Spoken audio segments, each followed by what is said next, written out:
Bom, boa noite, então, a todos, tá? Vou Boa pedir que noite. vocês comecem a escrever os nomezinhos aí no chat, para a gente seguir a ordem das apresentações, para a gente concluir. E eu preciso dizer para vocês o seguinte: semana que vem é nossa última aula, tá? Vamos fazer uma prova online, né? Com certeza vocês já estão sabendo aí, através até de outros professores. A nossa prova será o seguinte: será em tempo real. Eu vou disponibilizar a prova no AVA e vou pedir que vocês baixem, né? Procurem imprimir, né? Ou seja, baixem ela aí no celular, no computador, né? De repente não precisa nem imprimir, não. É só que tenha ela visível no momento da aula, né? Ou seja, a prova será no dia. Deixa eu ver aqui no calendário. Na semana seguinte, né? Do dia 18. Deixa eu ver aqui. Ô, Carol, Diga. boa noite. Boa Então, noite. facilita para mim, por favor. Eu não consigo entrar no AVA, tá? Então, o que que a gente sugere? Que você jogue as questões aí e nós vamos fazer junto com você. Você vai ficar de olho na gente, sem problemas. Não, Eu não consigo entrar no AVA, amiga. tá, o que eu Não posso fazer, consigo. na hora da prova, no dia 28 de janeiro, que vai ser a prova online, né? Vai ser no horário da aula, eu posso baixar o arquivo aqui e projetar para vocês, Show de bola. Muito tá? obrigada, tia. Aí você só Melhorou. melhorou? Aí você só me Uhum. lembra, tá, Genilza, no dia para eu disponibilizar aqui a imagem, tá bom? Show, valeu. Obrigada, Carol. Nada. E assim, procurem ter, né, todo o conteúdo próximo, principalmente das últimas aulas, tá? Das duas últimas aulas, ou seja, da semana passada, né? Ou seja, da última aula que, que eu dei matéria, né? Porque semana passada foi a apresentação de trabalho, na anterior também. E o conteúdo, né, do trabalho também, tá? Pode ser que caia na prova, então estejam preparados. Não precisa pegar toda a matéria, porque o objetivo, né, mais uma vez, não é reprovação. O objetivo é a gente conseguir fazer uma avaliação, né, do aprendizado. Então, eu peço que vocês, no momento da prova online, vocês sejam assim, o mais honestos possíveis. Não fiquem consultando internet, né?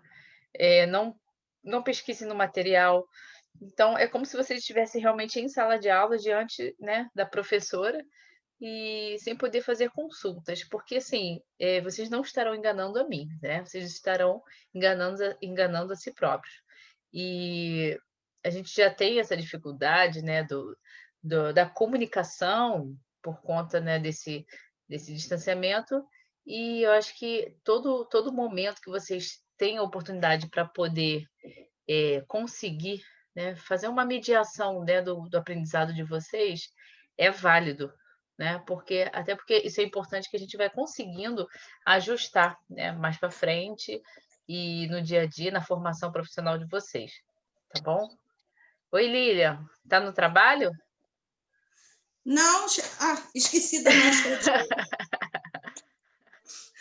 Cheguei correndo. É o hábito, né? Boa noite, turma. Boa noite. Boa noite, Ana Carolina. Boa noite. Carol, tem gente esperando para entrar lá, para poder liberar. Agora essa senha, né, do Zoom tá pedindo para o professor liberar a entrada. Eles estão lá no grupo. Mas não tem ninguém na espera aqui, já liberei todos que estavam. Vocês foram as últimas. Demora um pouquinho para aparecer para você. Demora. Deve ser isso. É isso aí. Basta saber, né, se quem está para apresentar se já entrou, né? Porque a maioria aí de vocês já apresentaram. Vou até olhar então, aqui a gente pode sair e vai ganhar presença? Boa! Não, tem que ficar para poder participar, complementar, né? Carol. Oi. Então, eu ainda tenho que apresentar, mas eu falei com o Léo ali, com o Igor, para jogar o slide para mim, Tá. mas acho que nenhum dos dois ainda entraram na aula e nem viram minha mensagem. Não, faz o seguinte, manda aqui para mim. Pode botar até Tá. no grupo, eu abro aqui para você. Tá. Eu pego o arquivo. Manda aí.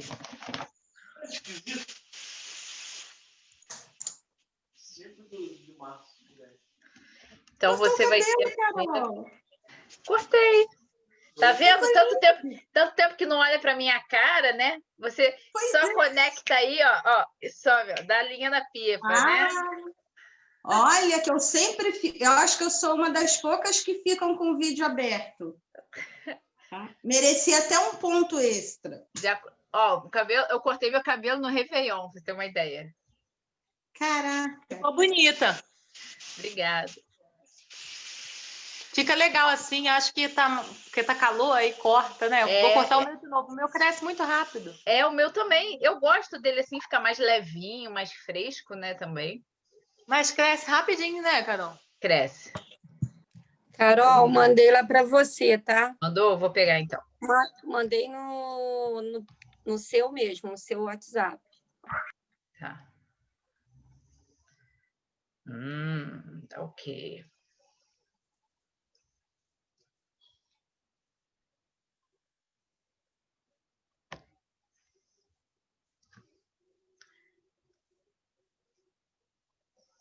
E os estágios de vocês foram suspensos?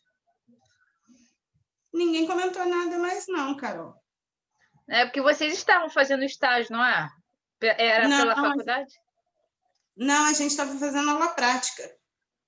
Não, que vocês estavam indo para algum lugar fazer estágio, não é? Ah, tá. A gente ficava na faculdade, verificando a temperatura. Ah, tá. Que eu via informações assim de não poderia comparecer, alguém pode me cobrir. Era na faculdade mesmo, então. Era na faculdade. Aí parou, né, no momento. Uhum. Eu estou fazendo meu estágio lá no CT. Vendo como que funciona a bomba de infusão. Hoje chegou o aparelho, o desfibrilador.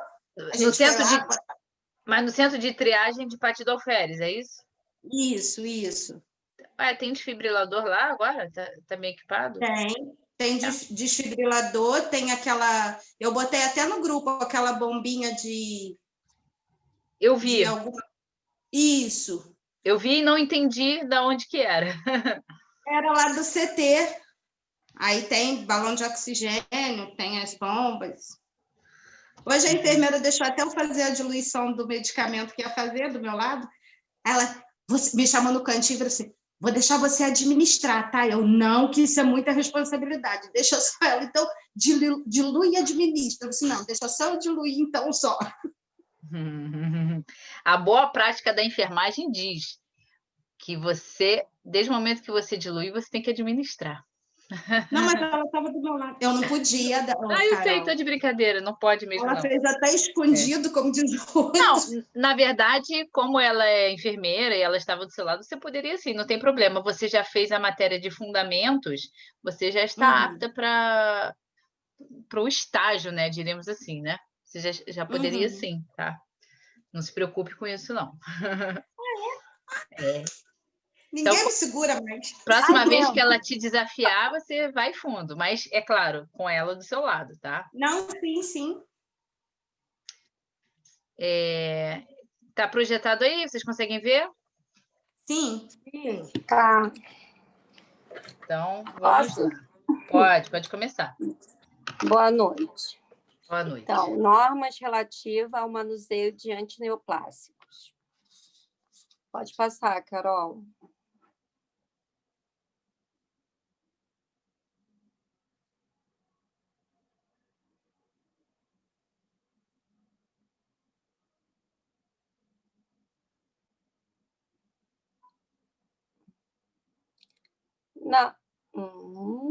Isso. Isso, Carol. Antineoplástico. O que são? São medicamentos utilizados para evitar o crescimento e a disseminação de tumores e por agir direta ou indiretamente na destruição de células malignas, podem ser utilizados no tratamento de patologias como câncer, por exemplo. Existem diversos grupos ou tipos de fármacos antineoplásicos, quimioterápicos, citostáticos e hormonas, e de métodos físicos de tratamento antineoplásicos, radiações, crioterapia, laser, etc. A opção de utilização de antineoplásicos depende do tumor a tratar. Pode passar, Carol, por favor.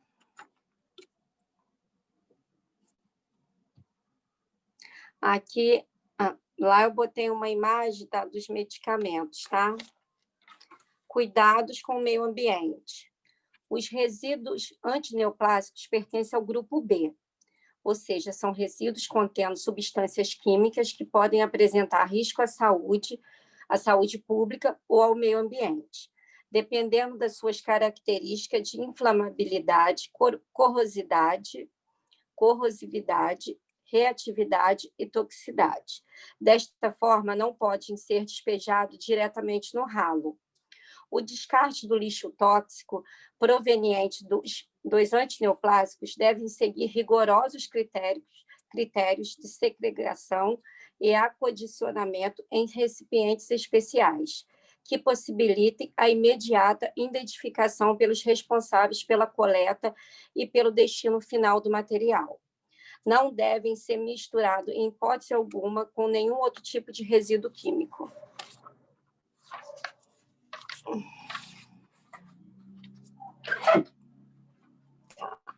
Armazenamento e conservação.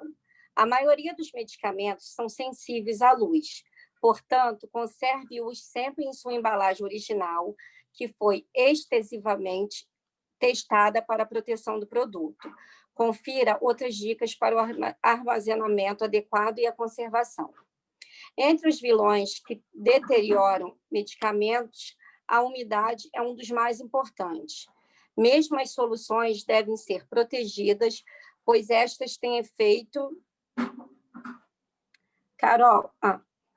deletério sobre a rotulagem do produto. Mantenha os medicamentos em local seco, preferencialmente em prateleiras afastadas das paredes. O calor é outro vilão que atua contra a qualidade, contra a qualidade. A princípio, todo e qualquer medicamento devem ser conservados em temperaturas inferiores a 25 graus. Contudo, vários medicamentos requerem condições especiais de conservação e transporte. Tem que ler atentamente as embalagens. Carol, ai meu Deus. Peraí. A limpeza é essencial em qualquer situação. Mantenha os medicamentos livres do pó, partículas e mofo. Medicamentos devem ser armazenados isoladamente de cosméticos, produtos de limpeza, perfumaria, etc.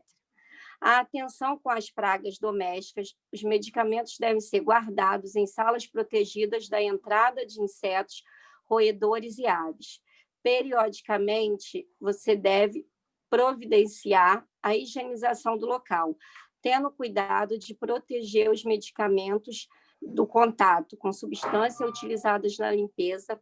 A colocação de telas finais nas janelas é uma medida barata e eficaz contra a maioria das pragas domésticas. Deve-se evitar a colocação de ralos no local da armazenagem dos medicamentos. Ok, deixa eu passar aqui. Terminologia especificada da área. Terminologia específica. Específica, eu botei errado. A terminologia da saúde tem o objetivo de padronizar e aperfeiçoar termos, conceitos e siglas utilizados pelo Ministério da Saúde, favorecendo a recuperação, acesso, divulgação e disseminação das informações institucionais da área da saúde.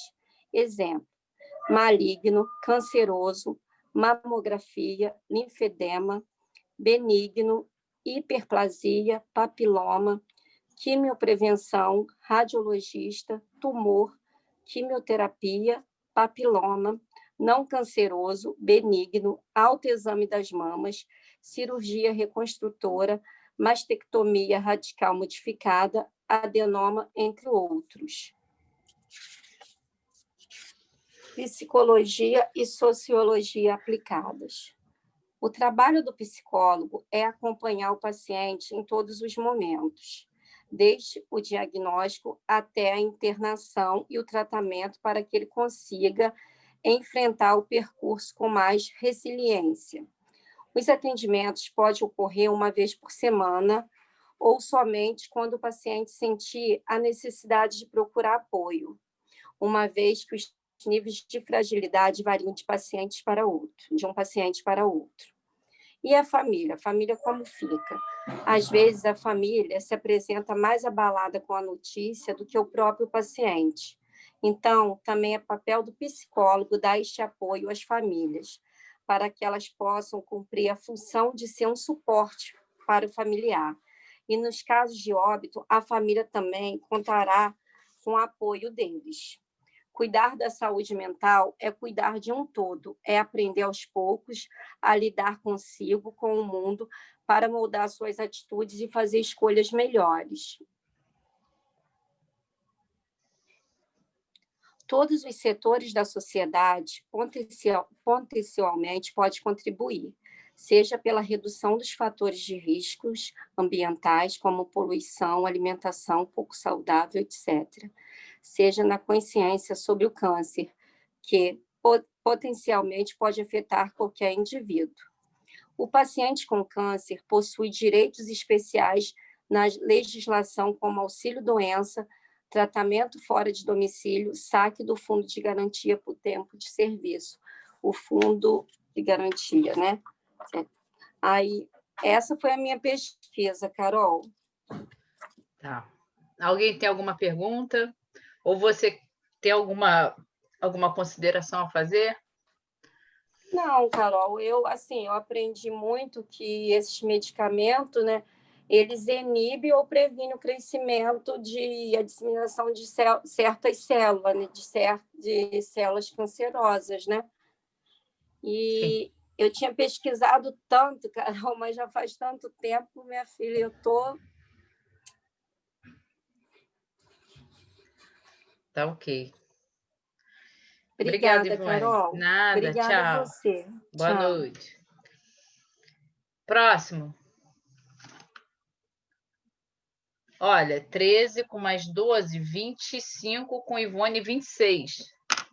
Ainda falta uma quantidade aí para apresentar, hein? Cadê vocês?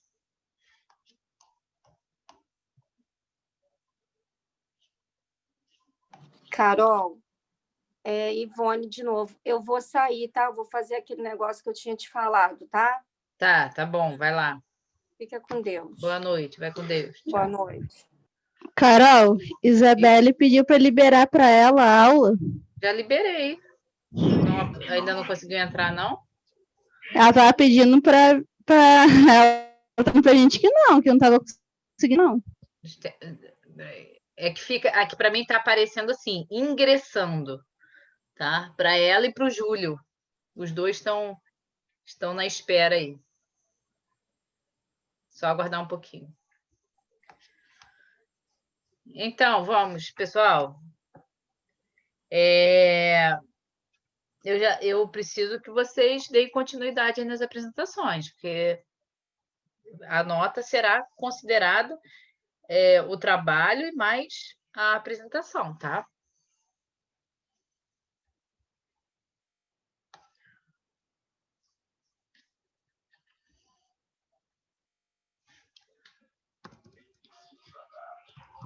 Deixa eu abrir aqui Vou abrir aqui o site da FAMIP e ver. Parece que algumas pessoas ainda não enviaram o trabalho. Eu vou até olhar de uma vez.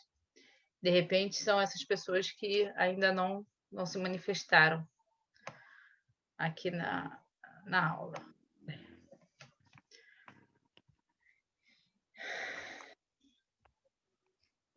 E essa já apresentou, Nicole, Léo, Júlio César. Cadê Júlio? Júlio? Conseguiu Acho entrar? que ele está tentando ingressar, Carol. Ainda não conseguiu também? Meu Deus, o que está acontecendo hoje? Esse computador não libera os alunos. Acho que ele está de complô com os alunos. Esse Zoom.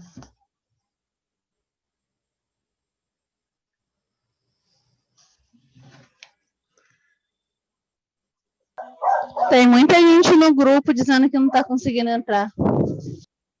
Gente, eu tenho 2 que eu já liberei. Aqui, ó, 2 pessoas entraram para a sala de espera agora. É a Daiane e a Aliclécia. Olha, Isabelle já entrou. Já tem no grupo aqui 15 pessoas. Não tenho mais solicitação de entrada, não. Então, deixa eu ver aqui quem está online. Luciana já apresentou. Aline apresentou. Brenda apresentou. Dominique apresentou. Genilza apresentou. Gisele. Cadê Gisele? Gisele. Eu apresentei. Gisele? Eu apresentei semana passada. Eu fui, acho que é a segunda a apresentar. Tá. Ah, tá aqui. Foi a Luana. Você foi a terceira. Que na verdade, acho que na semana passada, acho que a Luana colocou o nome, só que ela já tinha apresentado no primeiro dia, né, de apresentação. Isso. Aí a Juliana era a segunda e eu a terceira. Isso.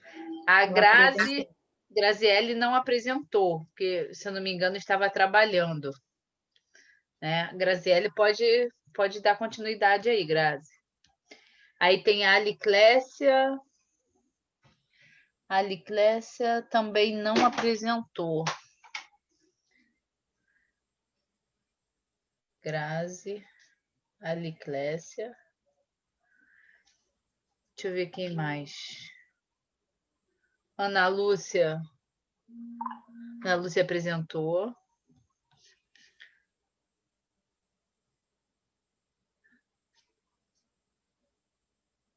Tá trabalhando, Grazi? Ok. Isabelle. Isabelle apresentou. Apresentei na primeira semana. Foi. Josiane apresentou. Rose. Quem é Rose? Rose.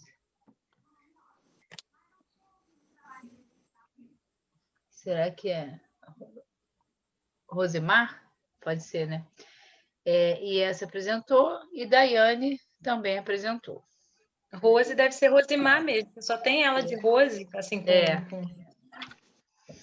Fui eu, Ana Carolina. Boa noite. Foi, né? Apresentei semana passada. Tá ok. Gente, então os demais... Deixa eu só abrir aqui para ver os nomes. E a gente eu vou encerrar e vai ficar sem a nota da apresentação. Júlio César, se encontra, Júlio César?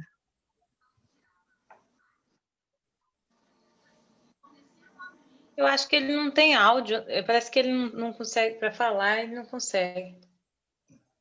Ele não está na aula, não. Ele entrou, eu liberei a entrada dele. Carol, ele deve estar chegando do plantão. Peraí. Tutoria. Eu vou só dar uma verificada aqui. Quem que ficou faltando para enviar o trabalho na plataforma, porque também assim já estourou o prazo, né? Eu dei o prazo até dia 4, não foi isso? Isso. Hoje já é dia 14, ou seja, 10 dias.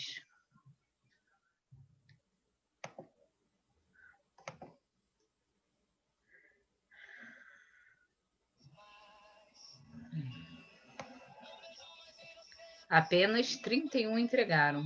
Eu não acredito que tenha tido tanta evasão, porque a turma tinha 50, né? Agora com 31 só.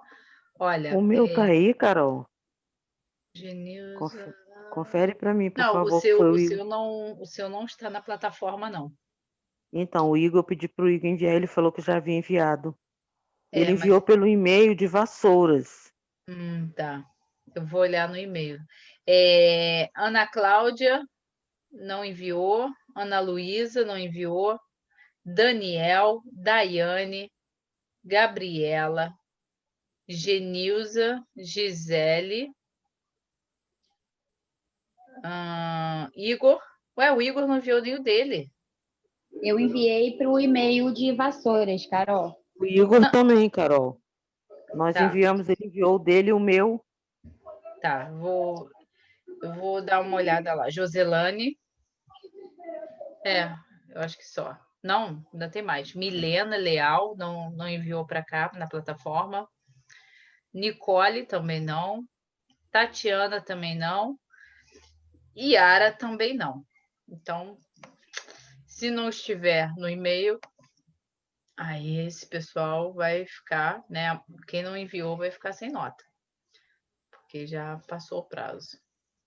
E muito. Vocês estão conseguindo ver o que eu estou abrindo aqui?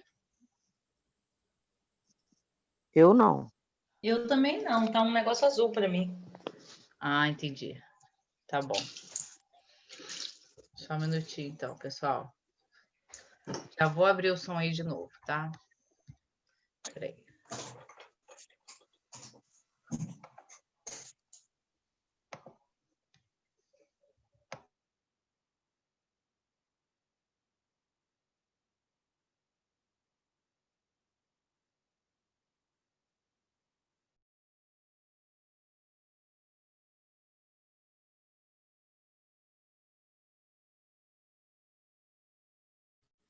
Carol, seu nome pra gente está aparecendo como no Josimar Alves.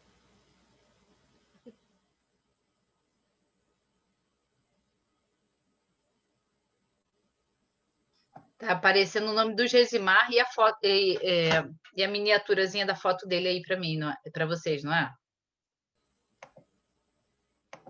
Boa noite, Carol. Boa noite. Boa noite. É porque eu estou com o login dele, tá? Não se preocupem.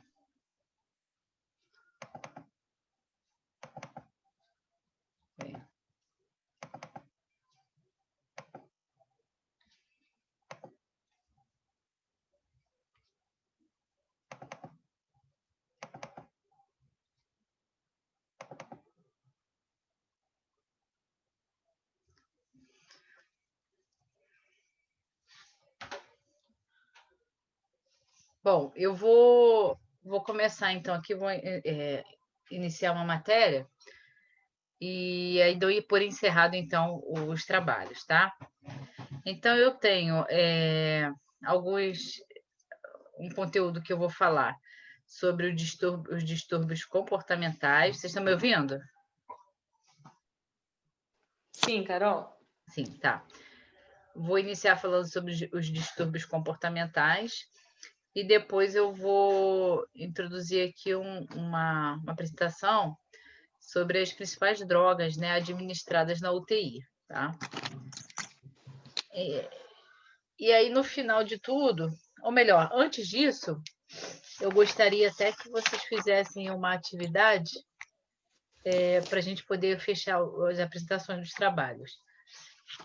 Eu vou anotar aí no chat, vocês vão fazer para mim, eu vou dar 15 minutinhos, 20 minutos, tá? Para vocês fazerem esse exercício e logo em seguida eu retomo aí com o novo conteúdo. Deixa eu botar aqui no chat para vocês, que aí todo mundo consegue acessar, fica mais fácil do que ficar ditando.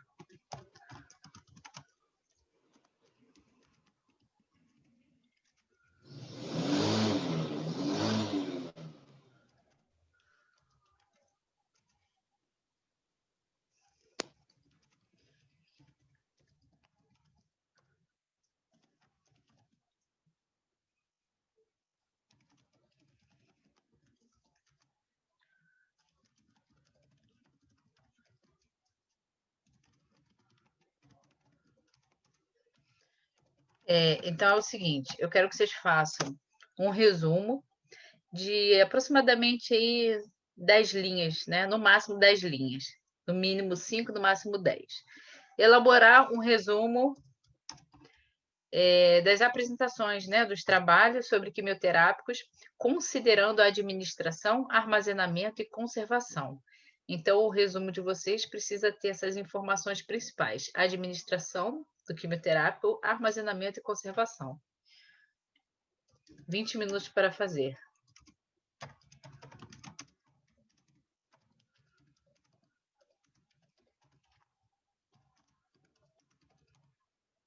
Ok? Dúvidas? Não. Ok.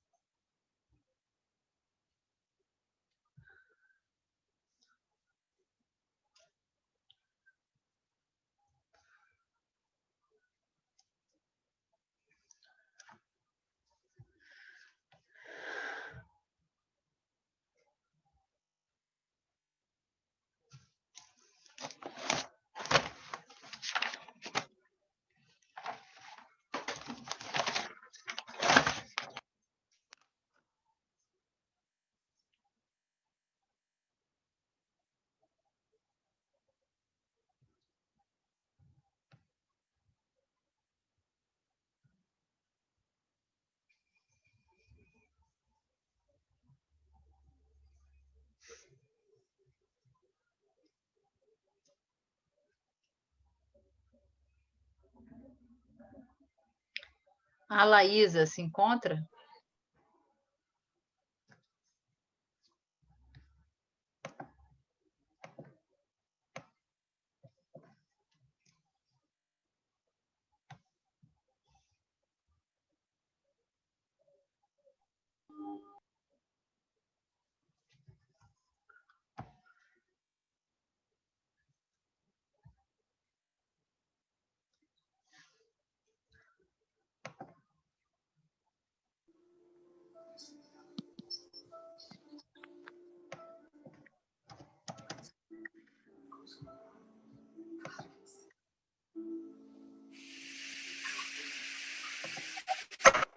Tem alguém com o fone ligado aí.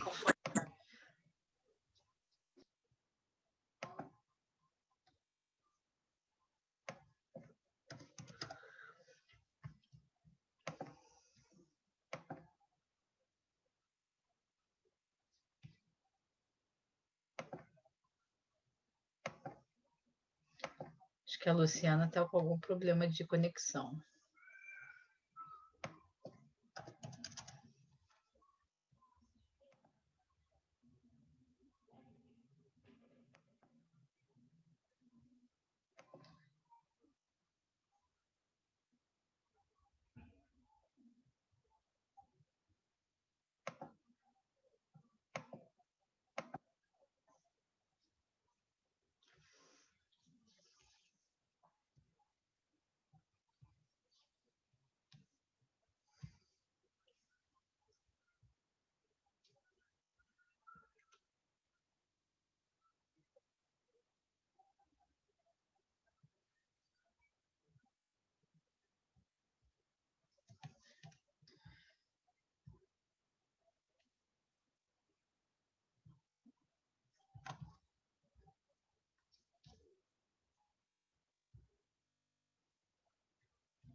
Boa noite.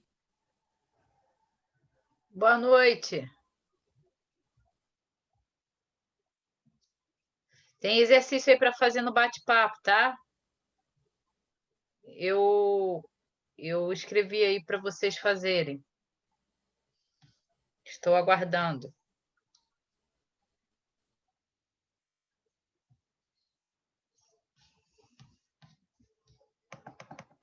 Professora, boa noite. Para mim não está aparecendo, não.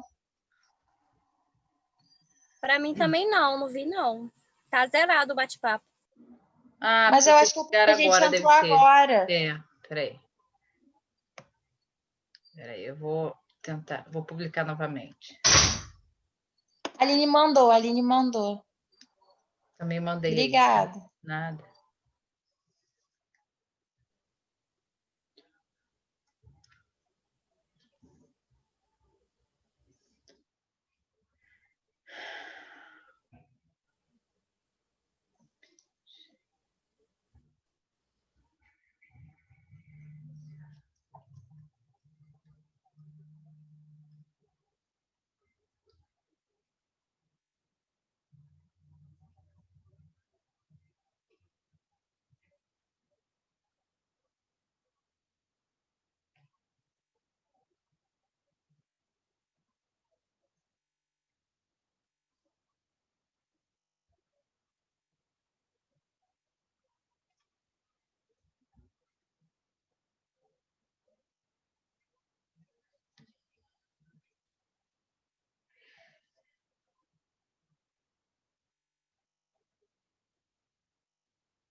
Carol, no máximo, no máximo 10, mas eu resumi pra caramba e deu 19 linhas.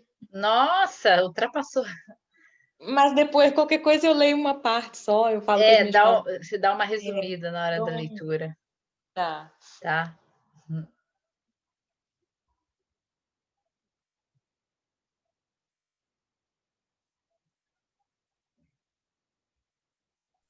Você para de graça, Josi, porque eu que não sei resumir, consegui fazer com 11. Como é que você consegue com 19? Eu, hein? Olha, eu resumi, tá? É questão de exercitar, né? Tem que reduzir. Mas é porque eu falo muito, Carol. Quem fala muito, aí escreve muito. É.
Acabaram? Sim. Josi e Lilian acabaram? Sim. Tá. Sim. E os demais? Tá, Carol? E os demais 38 alunos? Estou terminando. Sim, Carol.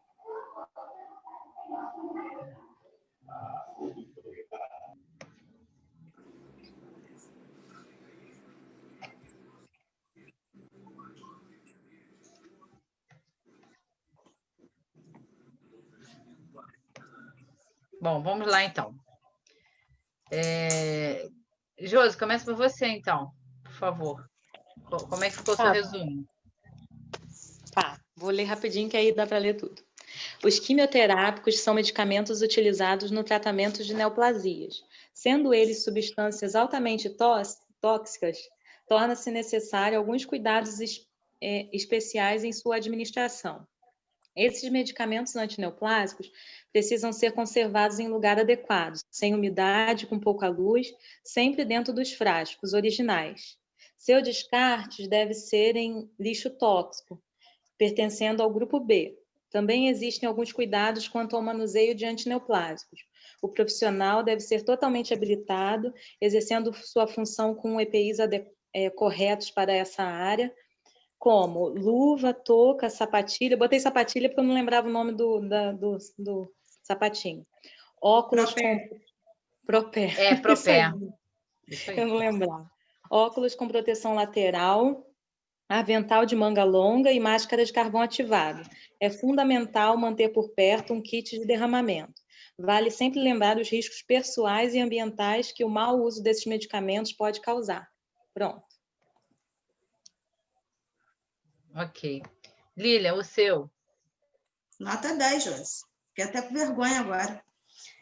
Então, eu coloquei a administração dos quimioterápicos, que são medicamentos usados no tratamento oncológico, exige todo um protocolo a se seguir para garantir a segurança do profissional e do paciente, como preparação, manuseio adequado dos EPIs, locais adequados. O seu preparo para a administração, segundo resoluções da Anvisa e do Ministério da Saúde, deve ser feito por profissional capacitado para a mesma, assim como seu armazenamento deve seguir o mesmo padrão de segurança, sendo um local restrito a este profissional. Isto por se tratar de material químico que coloque em risco quem tenha um contato ou um manuseio inadequado. Ok. Para vocês perceberem a importância que é, né, do manuseio desse medicamento, né, do quimioterápico. Ele tem todo um processo, né, de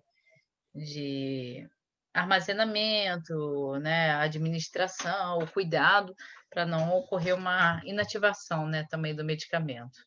Uhum. Ok. Tá bom. Quem mais? Ninguém? Então tá ótimo. Quero ver na hora da prova. Vamos lá. Então, eu vou começar aqui explicando, fazendo a apresentação do conteúdo, tá? A respeito dos... Não, ou melhor, primeiro eu vou falar sobre os distúrbios. Espera aí, que eu abri uma página aqui errada. Ai, ai, ai. Acabei fechando. Só um minutinho.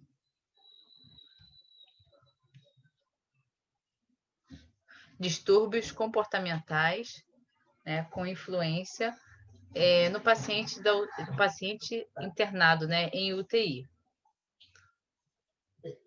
Arthur.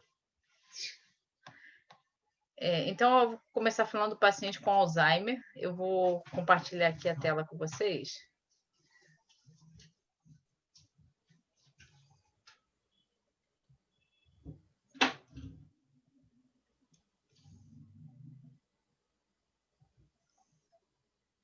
Bom, o paciente com Alzheimer, então esse tipo de paciente, né, esse perfil de paciente, ele demonstra distúrbios, né, comportamentais, porque ele já se trata, né, de uma doença neurológica e ele perde suas funções, perde sua consciência, né, do certo, do errado, né, do que fazer, do que não fazer.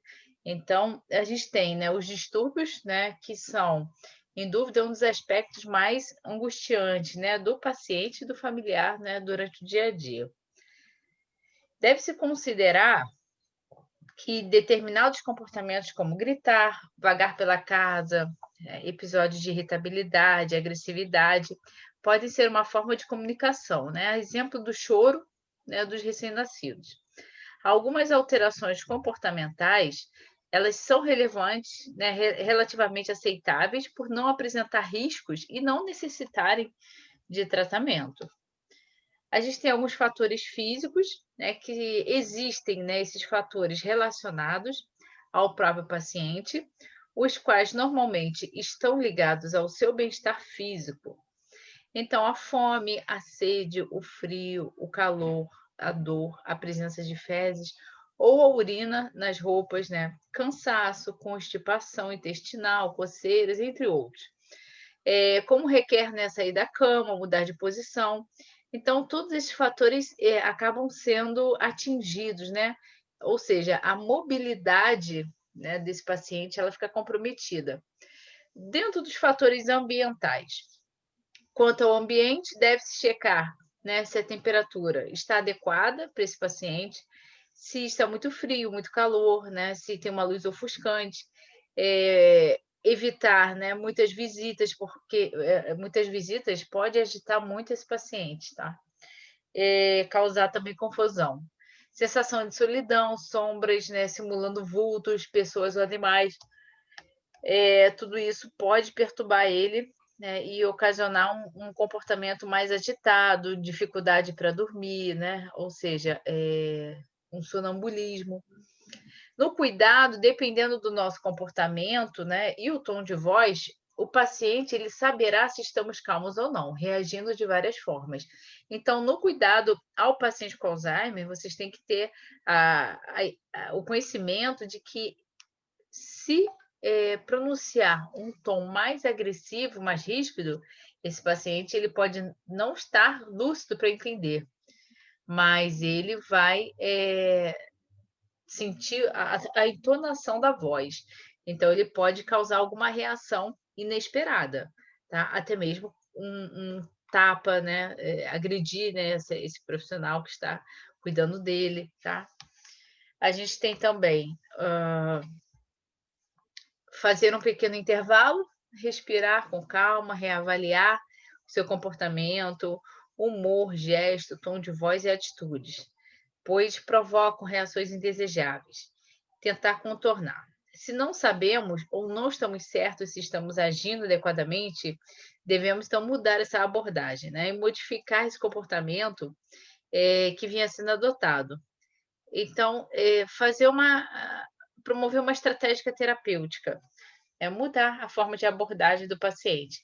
Então, no dia a dia, é sempre assim, né? O exemplo está sendo com o paciente com Alzheimer, mas a abordagem, ela cabe uma tentativa, né, terapêutica de diversas formas, não só o paciente com problemas neurológicos, né? Outros tipos de doenças, né, de acometimentos também.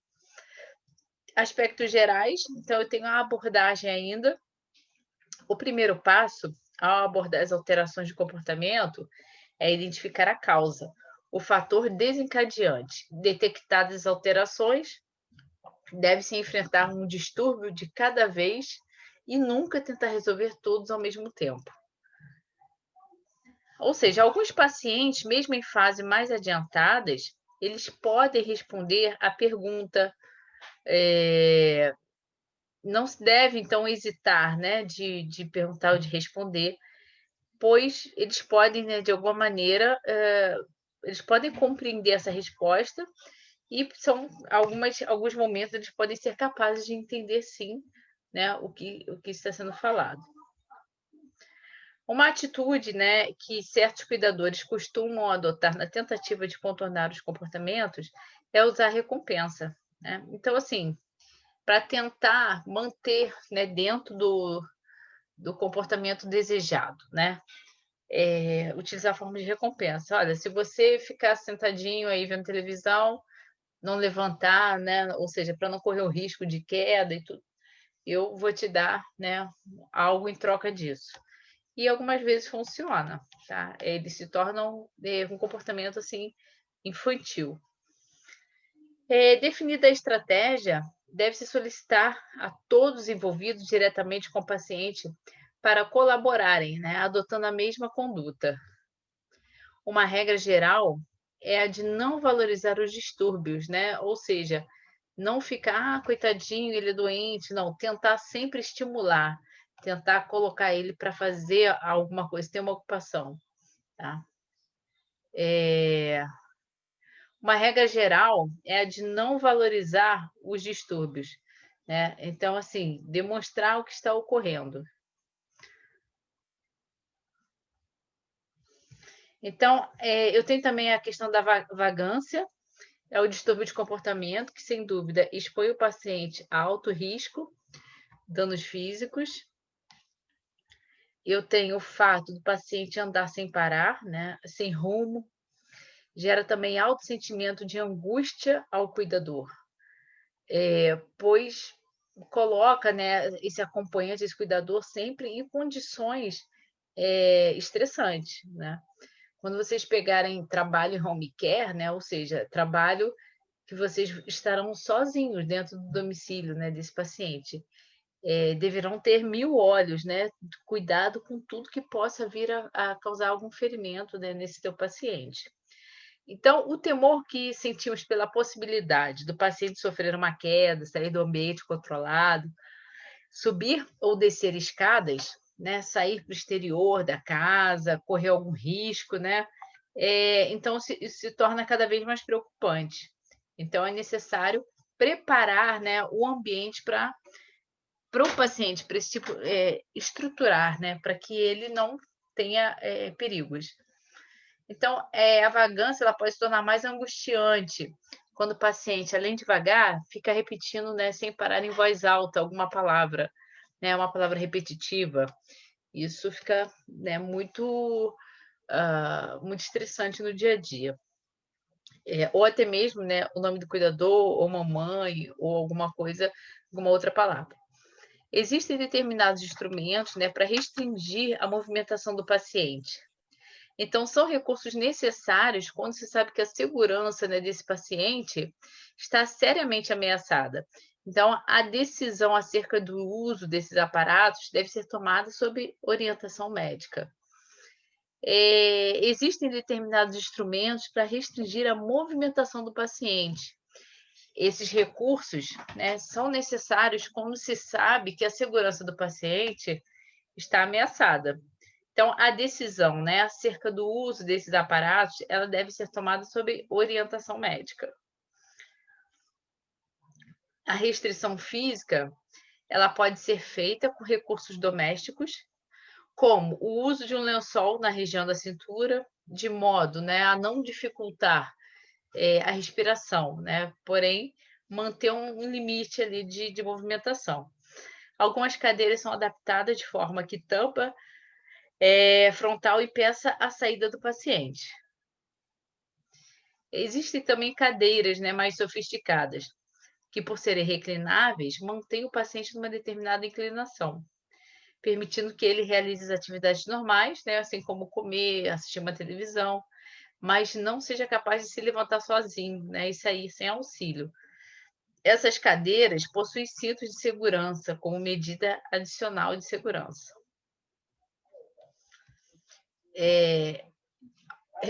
Quanto à restrição medicamentosa na vagância, então a gente tem em casos extremos, né, esses medicamentos eles devem ser prescritos, né, com muito cuidado pelo psiquiatra.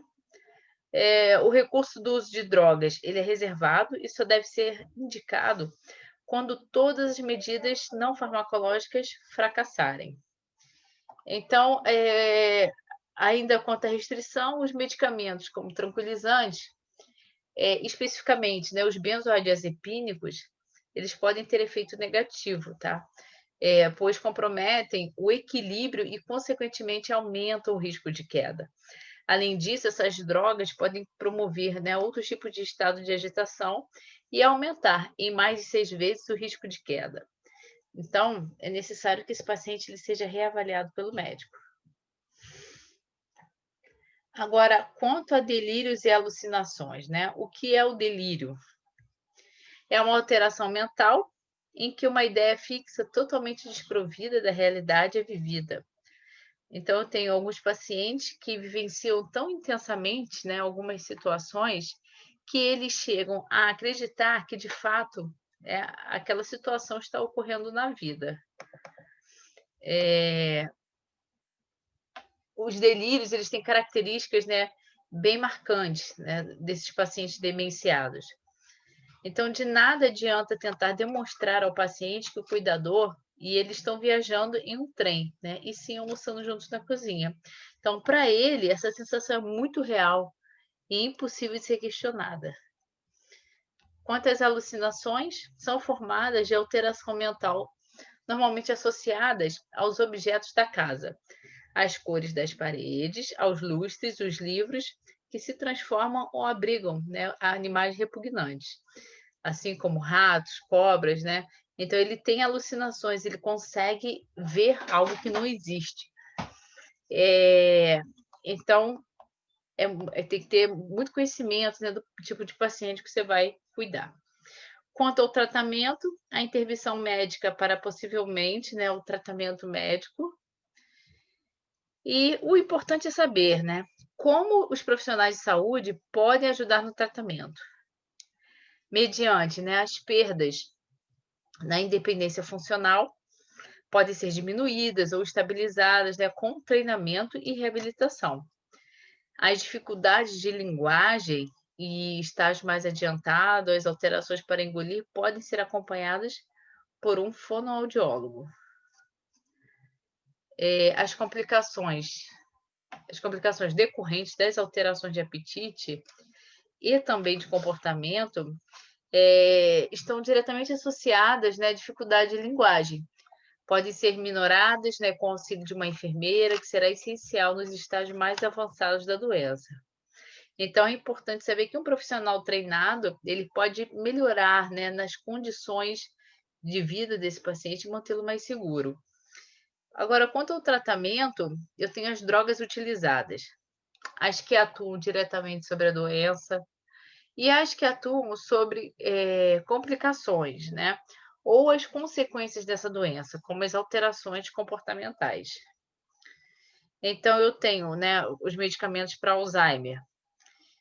Aricept, que é o donepezil, tem o galantamina, rivastigmina também, então eu tenho ele em 2 amostras, né? Dois fabricantes dele.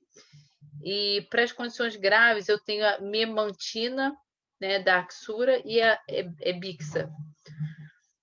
É necessária contenção mecânica, será? A gente costuma ver muito em filme que os pacientes que não têm controle, né, sobre sua mente acabam sendo contidos. Então, assim, não deve ser encarada como um procedimento isolado, apenas para se livrar do paciente, né? A sua maior importância é propiciar a segurança à equipe médica e ao próprio paciente. Além disso, com a contenção, é mais fácil obter dados da história e estado mental que permitam uma conduta mais adequada. Quanto às recomendações, né, eu tenho, durante todo o procedimento, o paciente ele sempre deve ser esclarecido sobre o que está sendo feito, né, o motivo e o caráter não punitivo. O médico é a pessoa mais indicada, né, para informá-lo e pode-se dizer, né, como, por exemplo, você está sendo contido para não causar danos aos outros pacientes e nem a si próprio. Então, o ideal é o envolvimento de 5 pessoas, né, sendo uma que coordena e uma que fala com o paciente. Nunca fazer essa contenção sozinho e muito cuidado, né, nunca fazer sem a presença de um médico, tá? Assim, estou falando dentro de um ambiente, né, de saúde, uma unidade de saúde. As recomendações feitas, né? Então, as faixas de contenção devem ser de material resistente, como couro. A posição do decúbito lateral, com a cabeça levemente elevada, que é a posição mais indicada. O paciente ele deve ser observado tanto em relação à segurança e conforto da contenção, quanto a outros parâmetros, como sinais vitais e o nível de consciência. Uma tranquilização rápida seria o tratamento farmacológico, né, com o intuito de diminuir, então, essa tensão, a hiperatividade, agitação e agressividade do paciente. Então, aqui a gente falou, eu apresentei para vocês, né, sobre as doenças neurológicas, né, doenças mentais, ou melhor, doenças neurológicas. Então, tem o Alzheimer, a doença que causa, né, o distúrbio senil, e a vagância, né? O delírio, as alucinações e a forma de tratamento, os cuidados de enfermagem, como que o profissional de enfermagem deve manusear esse paciente, né? Como que ele deve lidar com esse paciente, tá? E os medicamentos utilizados, que também são extremamente importantes. Dúvidas? Não, Carol? Tá, só um minutinho.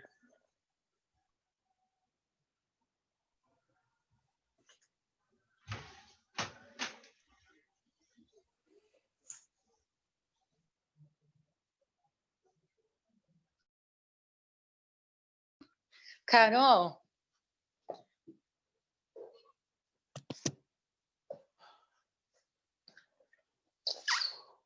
Esse é o nome.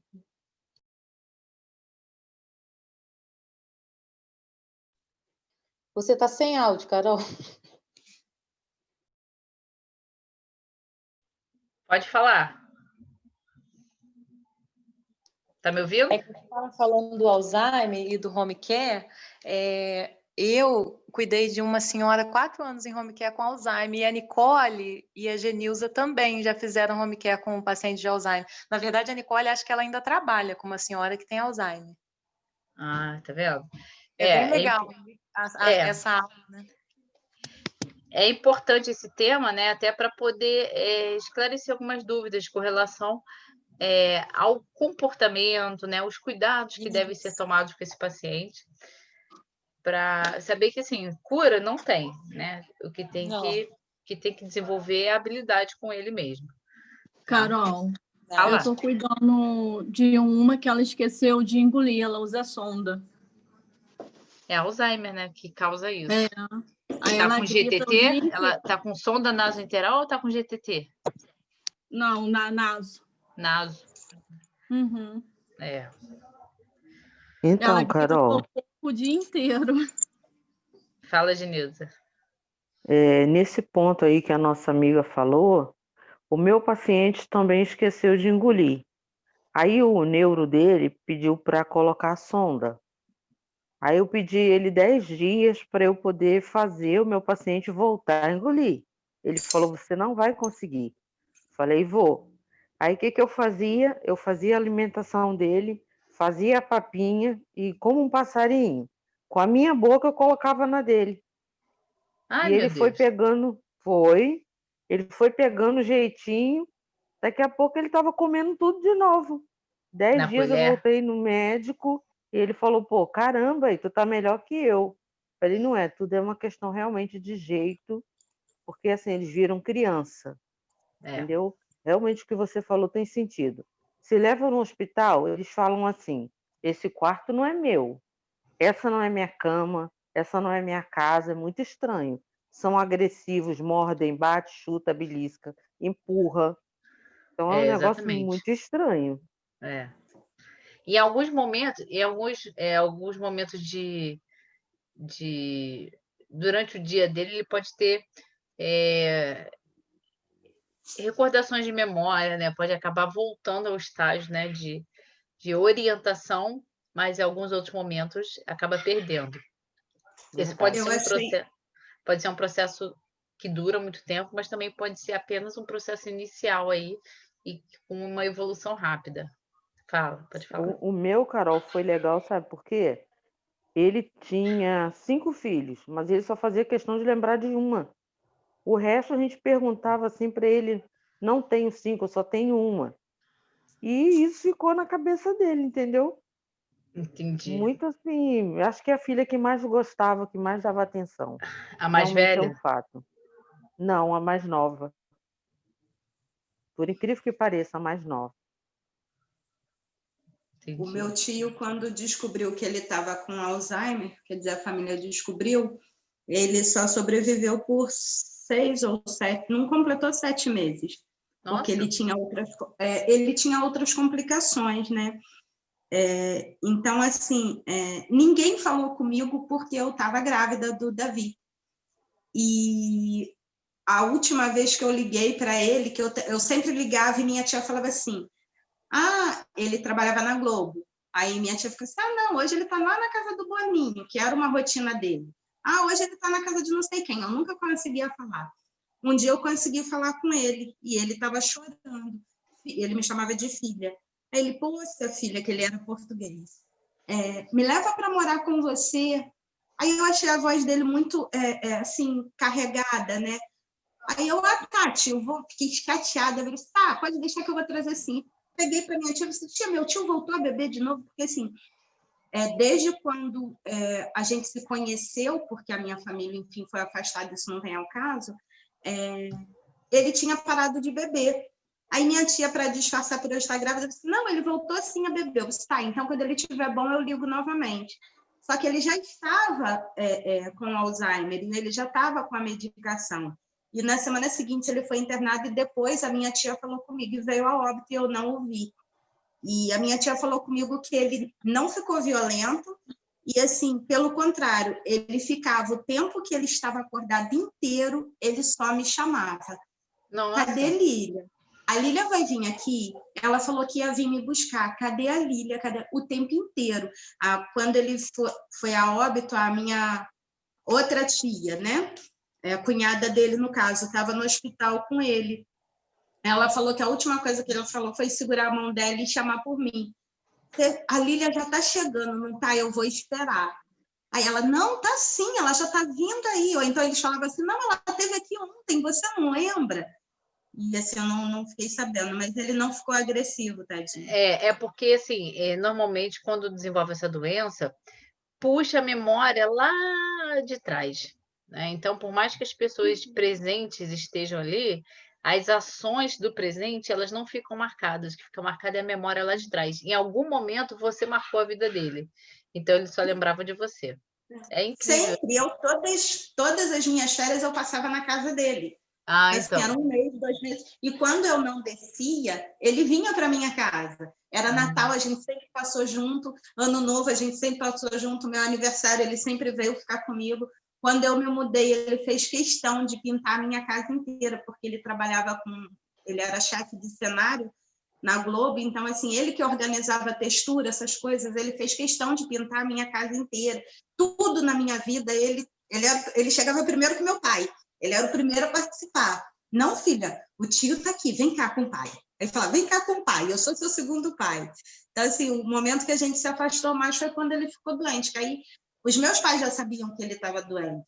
E quando eu falava, eu vou descer para ver tio Fê, aí eles olhavam, não, como é que você vai descer? Você é grávida, cheia de problema. Sempre arrumava uma desculpa e eu não percebia. Entendi. É uma condição assim, muito triste, né, para a gente que vivencia, né, junto com o paciente. Realmente não é nada agradável. Bom, Então, Carol, diga. nesse ponto, assim, nós que estamos nos formando daqui a pouco, temos que ter no nosso coração que nós vamos pegar pacientes não só com Alzheimer, mas com outras demências, e que a gente vai ter que ter um cuidado, sabe? Para poder acordar esse paciente. Foi o que da outra vez eu tentei falar até com você. Teve um enfermeiro que ele ficou internado uma certa feita na fundação. 5 horas da manhã, o enfermeiro chegou assim, pegou na mão dele, estava dormindo. Aí puxou assim, do tipo, acorda, vô, acorda aí, porque eu preciso tirar aqui o seu, sabe? Preciso colher o sangue, porque eu tenho que ir embora, tem outro plantão. Aí ele pegou e falou, na mão grande tu não vai tirar, não. Aí recolheu a mão, falei, colega, deixa, porque ele está nervoso, e assim, ele pode até te agredir. Aí o rapaz pegou e desistiu. Então, assim, nós que estamos entrando agora na saúde, a gente tem que ter essa consciência, né? E como você falou, eles lembram muito do passado. Então, quando passava assim, alguma coisa que tinha o hino nacional brasileiro e não tinha legenda, ele falava assim, minha filha, cadê a legenda? Falei, peraí que eu vou perguntar ao presidente. Aí eu tinha que enrolar ele, entendeu? É complicado, Carol, bem difícil. É bem difícil. Olha só, hein? Ainda tinha chupeta, tá? As meninas da fundação sabem. Ele não dormia sem chupeta. Tinha que ter a chupeta para ele dormir. Chupeta de verdade? Chupeta. Ele falava, minha filha, que eu falo, que é, pai? Pô, pega minha chupeta aí. Falei, tá no hospital, tá todo mundo, não tem ninguém vendo. Aí eu enrolava na fraldinha, dava para ele a chupeta, enquanto ele não dormia, ele não largava a chupeta. Nossa. A Camila morria de rir dele, tadinho. Ela achava tão bonitinho ele com a chupeta. Se não desse a chupeta, ele não dormia, não. Nem se acalmava. Você vê como é que regrediu, né? Chegou lá na infância, na primeira infância. Bom, vou começar aqui, então, outro tema, que eu julgo bastante importante para que vocês tenham esse conhecimento também. As principais drogas, né, usadas nas UTIs. Então, para que né, são utilizadas as drogas nas UTIs? Para dor ou promover uma sedação, né, para combater infecções, para evitar, né, choque circulatório, síndrome da angústia respiratória, que se chama SARA, a asma aguda grave, que é o DPOC, que na verdade é doença pulmonar obstrutiva crônica, a hemorragia intestinal e também, né, no tratamento de insuficiência renal aguda. Das drogas usadas na dor, então a gente tem, durante o internamento, né, a internação em uma UTI, vários fatores eles contribuem, né, para o desconforto e a sensação de dor, né? Os procedimentos invasivos, aspirações de secreções, ruídos dos aparelhos, perda do contato com os entes queridos, né? A imobilização e também assim a privação do sono, lesão tecidual, né? Normalmente também após trauma ou uma cirurgia. A gente tem a questão da dor, né? A própria dor provocada pelo aumento das secreções, né? Das catecolaminas, o cortisol, a ADH, são hormônios, tá? A aldosterona e o glucagon, né? Com a redução desses hormônios anabolizantes, como a testosterona, a insulina, provocando, então, um processo catabólico, com o balanço do nitrogênio, né, negativo. A morfina é um medicamento, é um agente analgésico preferido, né, devido ao baixo custo, é uma potência elevada, tem uma grande eficácia e um efeito de euforizante. Tá? Então, a morfina não significa que o paciente vai ficar sedado, ele vai ficar aliviado daquela dor. A via desse medicamento ela tem que ser por via intravenosa, né? Observando sempre a resposta após a administração. Possui meia-vida curta devido à rápida distribuição pelos compartimentos periféricos. Com a administração prolongada, a meia-vida aumenta, né, devido ao acúmulo. Pode provocar, né, uma hipotensão devido à liberação de histamina, pode provocar constipação intestinal, depressão respiratória. Né? Esses efeitos depressores, eles podem ser potencializados para anestésicos, né? Ou outros depressores do sistema nervoso central. Então, mediante isso, a gente tem as contraindicações: a hipersensibilidade à droga, a depressão respiratória, asma e outras doenças também. O fentanil, né, as mesmas indicações da morfina, porém, possui menor efeito euforizante e não apresenta reações cruzadas em pacientes alérgicos à morfina. A via também deve ser por via endovenosa, com uma infusão contínua. Essas medicações elas são usadas nas UTIs para acalmar o paciente, induzir o sono, tratar a ansiedade e também a agitação, né? Então, em função desses efeitos colaterais, deve ser garantida a função cardiorrespiratória. Então, o principal objetivo é manter a função cardiorrespiratória dentro dos parâmetros normais. Ô, Carol. Oi. Agora, tira uma dúvida, por favor. Diga. Meu paciente morreu dia 5 de setembro. Ele deu entrada na fundação na segunda-feira, porque eu vi que ele estava saturando bem pouco. Aí, ao chegar lá, que eu mesmo levei, eu vi porque a saturação dele estava pouca, a médica logo pediu para administrar a morfina, só que ele não estava com dor. Aí ela falou para mim, não, a morfina não serve só para dor, serve para isso, para isso e para isso. Só que assim, na minha mente, o que ficou? Ficou como se fosse a morfina que tivesse matado ele, entende? Ficou isso por algum tempo. Então, assim, para que serve na realidade a morfina? Ele não estava sentindo dor. O objetivo da morfina é analgésico opioide, né? É um analgésico forte, de alta escala. Uhum. Tá? Ele também pode causar, né, ter um de seus efeitos, um relaxamento muscular, uma redução, né, nos batimentos cardíacos, ou até mesmo uma aceleração. E eu vejo mais com uma influência mesmo, né, o efeito nesse sentido, tá? Eu vejo mais assim que ele pode ocasionar uma bradicardia, porque a medicação, como é para reduzir dor, ela tem um efeito de depressão de batimentos cardíacos e respiração, né? Tipo, para acalmar então aquela musculatura, tá?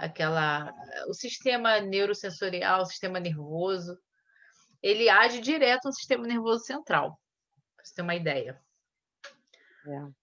Tá? É porque assim, logo depois que ele tomou, ele começou assim a transpirar muito e ficou muito gelado. E isso foi assim durante 4 dias, entendeu? Mas eu acho que relaxou demais, né? Tá tudo certo. É porque era um momento mesmo. Hoje eu compreendo que era um momento.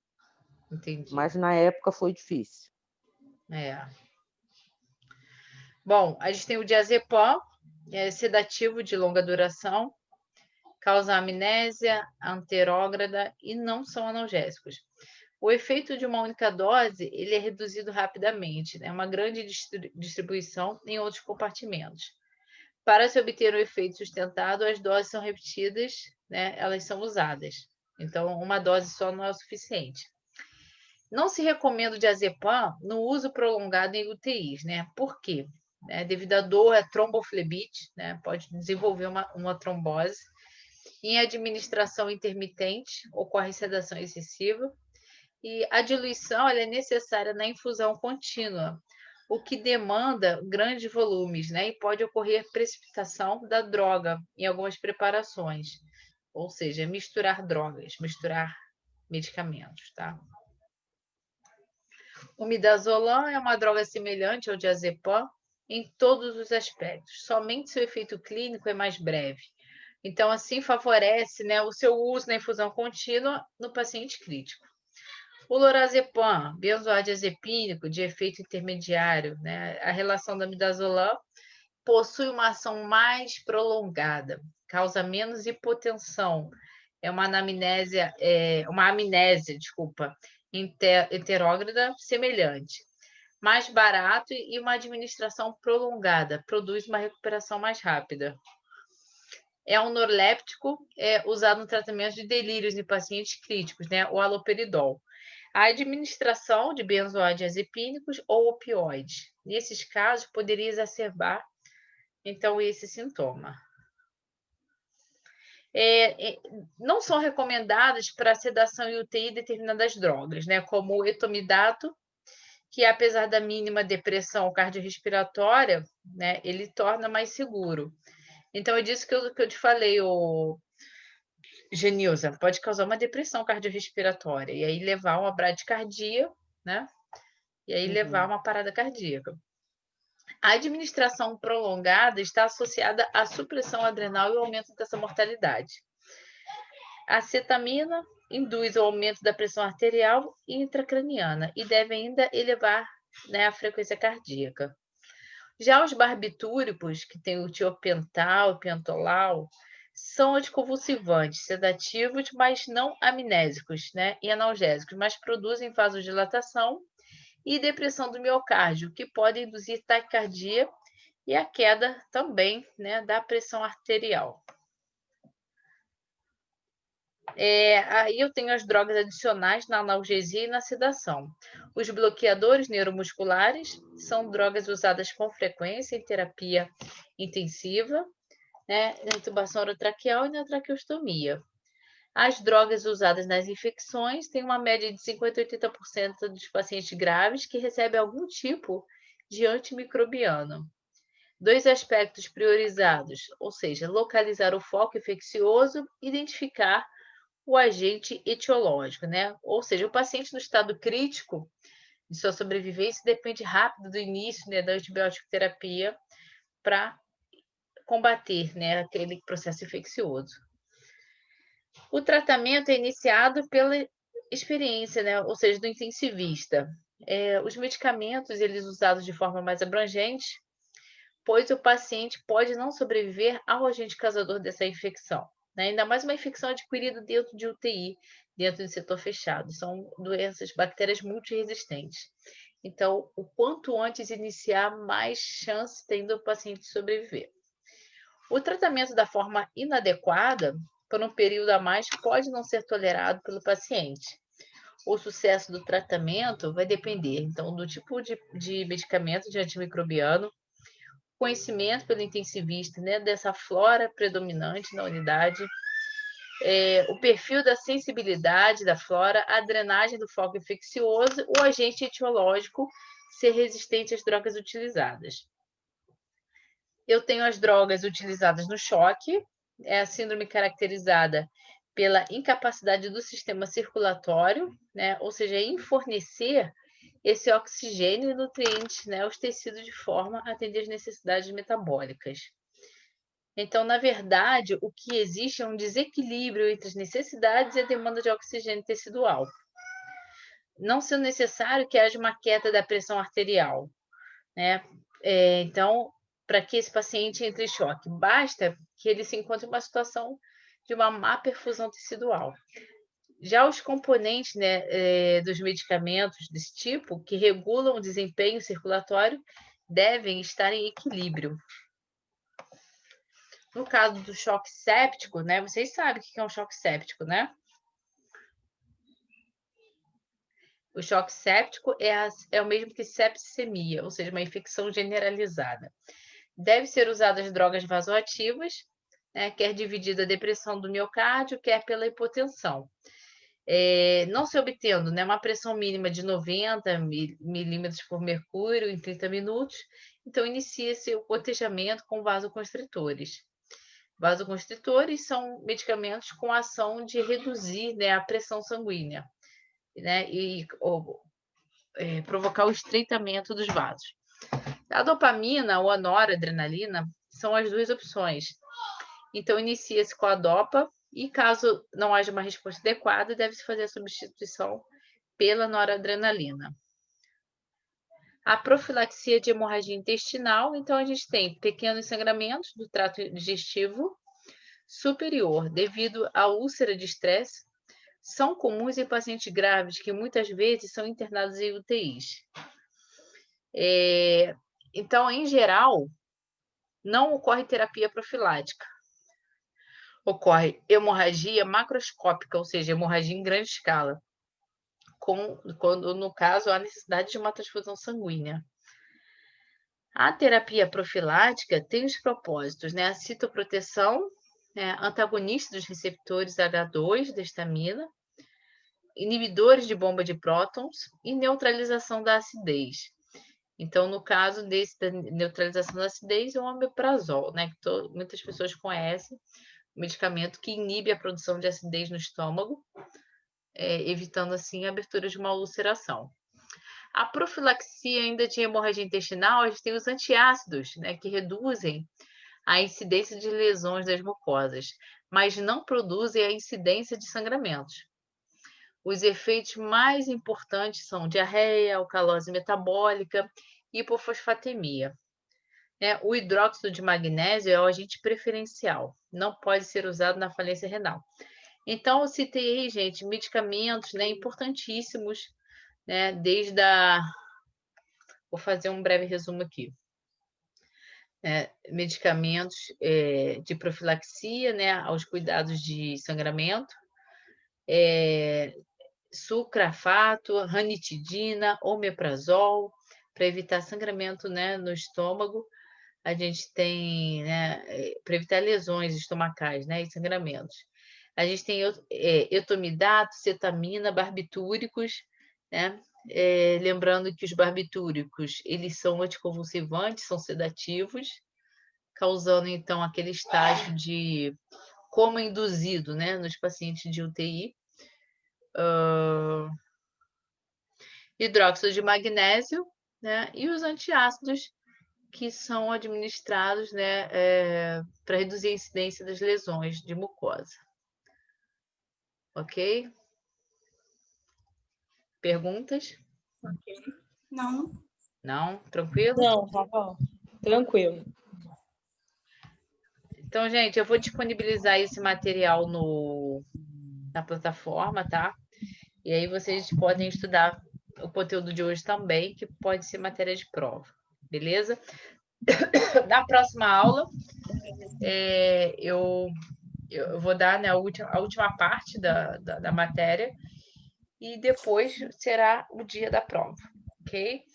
Quem não tiver oportunidade de fazer a P2 ou quem não fez a P1,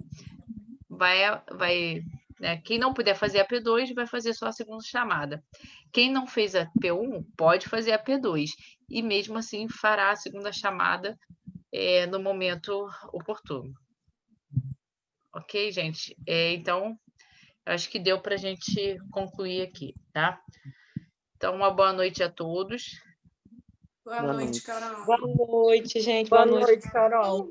Boa noite. Obrigada.